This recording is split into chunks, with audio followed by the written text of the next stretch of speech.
One lamp control from two place mean एक bulb को हमें दो जगह से कंट्रोल करना होगा।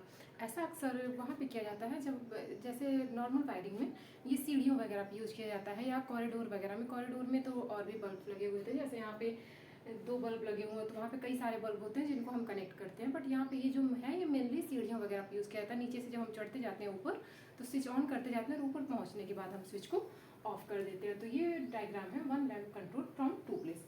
3 डायग्राम इसके होते हैं, schematic diagram, single line diagram और multi line diagram. Schematic diagram में आप देखते हैं ये हम दिखाते हैं कि हमारी वोल्टेज कितनी आती है और उसकी फ्रिक्वेंसी कितनी होती है। तो वोल्टेज हमारे इंडिया में क्या लगभग हर जगहों पे तो 230 वोल्ट और 50 हर्ट्ज होती है। फ्रिक्वेंसी कभी कभी कहीं कहीं पे चेंज होती है।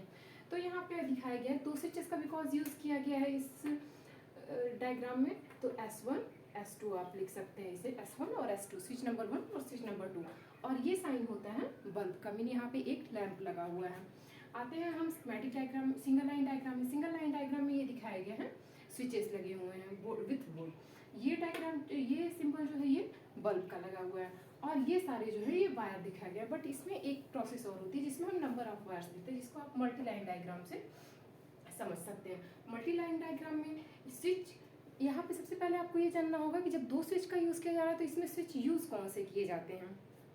स्विच जो यूज़ किया जाता है उनमें 3 टर्मिनल्स होते हैं जिन्हें 2 वे स्विच कहते हैं। तो यहाँ पे 2 वे स्विच में 3 टर्मिनल्स होते हैं। 3 टर्मिनल्स का हम कनेक्शन कैसे करेंगे। यहाँ पे एक फेज और एक न्यूट्रल वायर है, दूसरा ये 2 बल्ब के टर्मिनल हैं और 3 ये दोनों स्विचेस के टर्मिनल हैं। इनका कनेक्शन अगर आप नॉर्मली देखिए, फर्स्टली हम सिंगल लाइन डायग्राम क्लियर करते हैं। यहाँ पे हम जब वायर्स लिखते हैं तो इस पर हम नंबर ऑफ वायर्स नहीं लिखते। इस वाले मल्टी लाइन डायग्राम में आप लिख सकते हैं 1 2 3 वायर्स हैं तो यहाँ पे हम नंबरिंग कर देंगे 3 वायर्स। अगर 3 नंबर से ज़्यादा वायर्स होते हैं तो यहाँ पे हम सिंगल वायर डाल के यहाँ पे नंबर ऑफ वायर लिख देते हैं, जितने भी वायर्स हों वो हम लिख देते हैं। यहाँ पे भी आप देख पा रहे हो दूसरे स्विच से भी 3 वायर्स निकले हों, 1 2 3। बल्ब के पास यहाँ पे 2 टर्मिनल्स होते हैं, इसमें 2 वायर्स होते हैं। यहाँ पे भी 3 वायर्स, यहाँ पे भी 3 वायर्स और यहाँ पे न्यूट्रल और फेज जब स्टार्ट हुआ है यहाँ से तो ये सिर्फ न्यूट्रल और फेज, यहाँ से यहाँ तक की जो डिस्टेंस होगी यहाँ पे सिर्फ 2 ही वायर होंगे।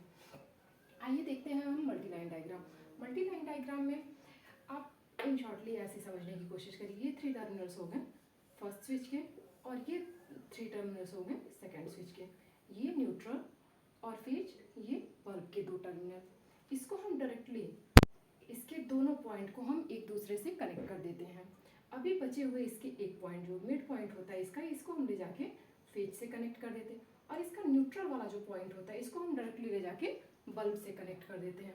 अब बल्ब का जो दूसरा वाला टर्मिनल होता है इसको ले जाके हम दूसरे स्विच के मिड पॉइंट से कनेक्ट कर देते हैं। तो यही इस डायग्राम में बनाया गया है। फेज वाला जो वायर है इसको हम मिड पॉइंट पे लाके ऐड करते हैं।